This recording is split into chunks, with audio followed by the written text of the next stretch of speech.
మానవుని యొక్క జీవితంలో ఉన్నతమైనటువంటి స్థానము కలిగినదిగా ఉంటుంది.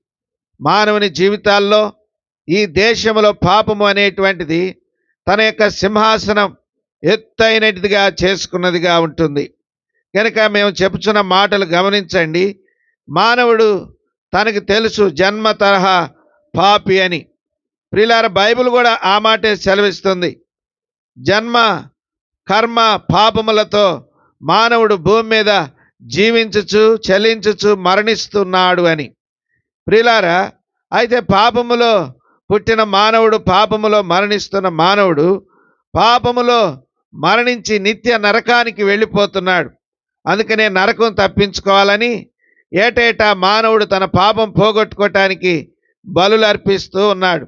ఎన్ని సంవత్సరాల నుంచి అర్పిస్తున్నా మరలా ఆ కాలం వచ్చేసరికి మరలా పాపం జ్ఞాపకం వస్తుంది.